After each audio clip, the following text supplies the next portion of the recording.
Another deadly terror attack in Jerusalem took place the other day. 2 Islamo-Nazi terrorists from near Ramallah, under the Palestinian Authority, opened fire, murdering innocent Jews in cold blood. Their victims weren't soldiers on the battlefield. They were Jews simply living in their eternal capital, waiting to get on a bus, or on a bus already, to get to work or studies. The blood of our holy brothers and sisters from Jerusalem cries out from the very heart of Jerusalem.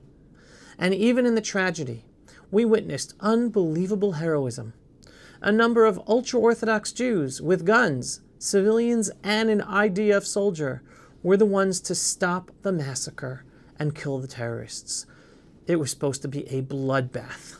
Only 6 were killed and was supposed to be so many more. And a different kind of heroism. The cab driver. Instead of running away as bullets were literally flying over his head, he took the time to slowly help his elderly passenger escape the area. Unbelievable. Understand, everyone.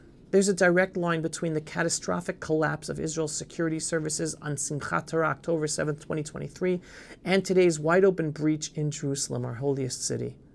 This wasn't an isolated failure. It's the fruit of decades of systematic collapse where our leaders, security establishment, and even rabbinic leadership refuse to name our enemy for what it is, the modern-day biblical Amalek that pops up generation after generation to annihilate the Jewish people. We are ignoring who they really are, who they represent. Jerusalem today is home to hundreds of thousands of Islamo-Nazi supporters. Judea and Samaria holds millions more. We are talking about not just lone wolves, but hundreds of thousands of armed terrorists waiting for their moment, supported by their families, their villages, and a society called Palestine that glorifies Jew murder. This is not a security challenge. This is an existential threat not only to the Jewish people, but to the whole freedom-loving world, and we have been ignoring actually defining what this threat is. For decades, our enemy has done what Amalek has always done: target the weak, the defenseless, the most vulnerable. Just as Amalek in the Bible attacked our stragglers leaving Egypt in the desert, so today's Hamas, Hezbollah, and the terrorists of the Palestinian Authority, they prey on our innocent civilians, shooting and stabbing the elderly and defenseless, children, women. And they've been doing this for decades. Our sages taught us that Haman from the Purim story was Amalek.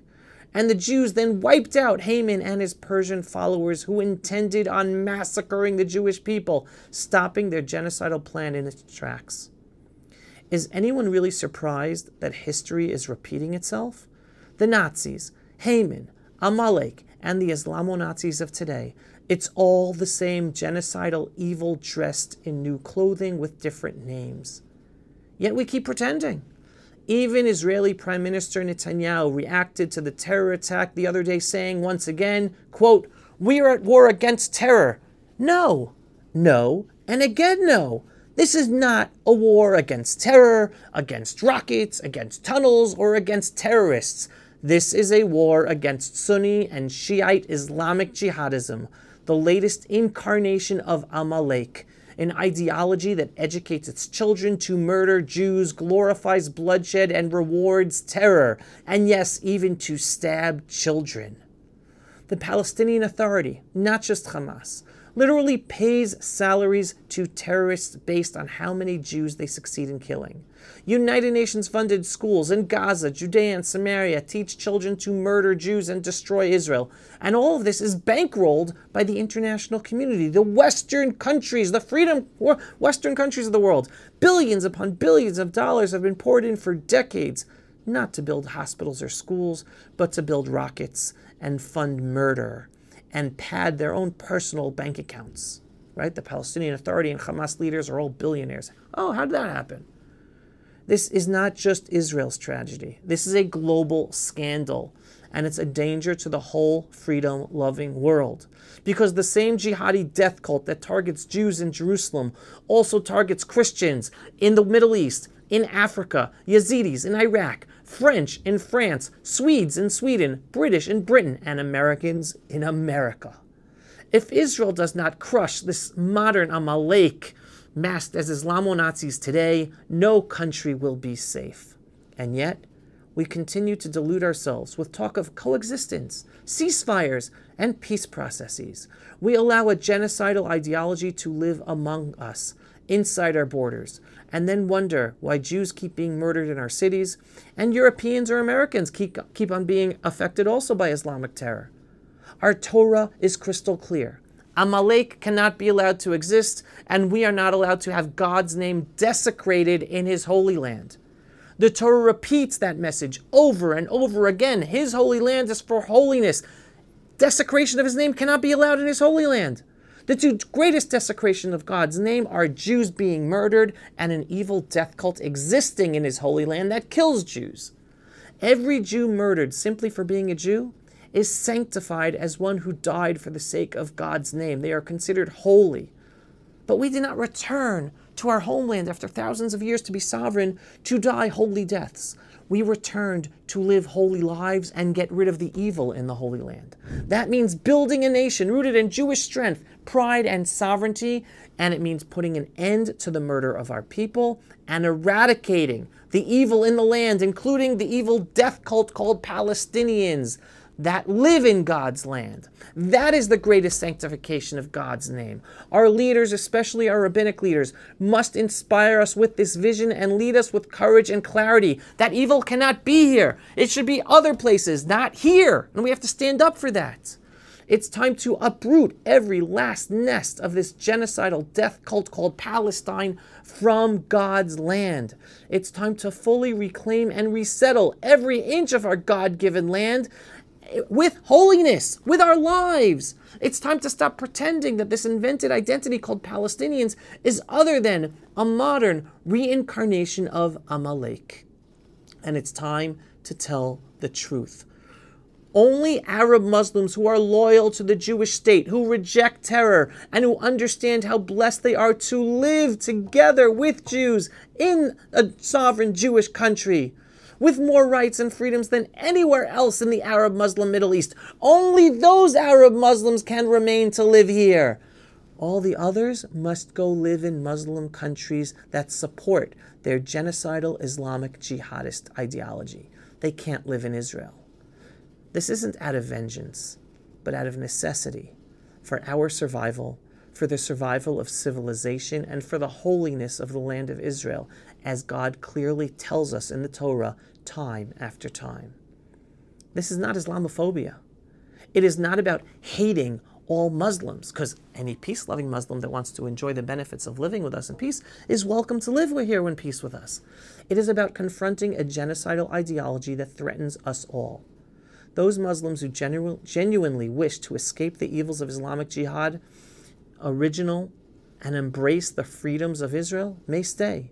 But those who promote or act on the jihadist agenda have no place in Israel, or in England, or in France, or in Germany, or in Canada, or in Australia, or in New Zealand, or in the United States of America, or any freedom-loving nation. Their presence is a danger to all of our lives and to the future of humanity.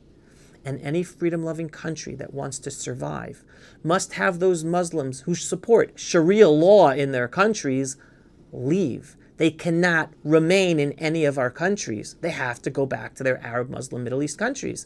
The Jewish people will win this war. We always do. But we must wake up.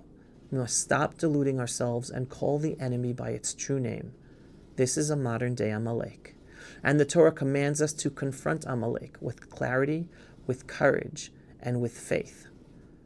Like in the Purim story, when our ancestors rose up and struck down Haman's followers, we too must rise with faith in Hashem, destroy the jihadi armies and individuals around and within us, and send the rest back to Muslim countries that promote that genocidal Islamic ideology, like Qatar, like Syria, like Iran, like Iraq. And we must reclaim our ancestral Jewish homeland, our biblical Jewish homeland, in full, and fill it with holiness and sanctifying God's name. That's why He gave us this land, to fill it with holiness. In the meantime, pray for the families of the murdered in the latest terror attack. Pray for the healing of the wounded, and pray that our people wake up to this truth before more blood is shed. We are winning this war.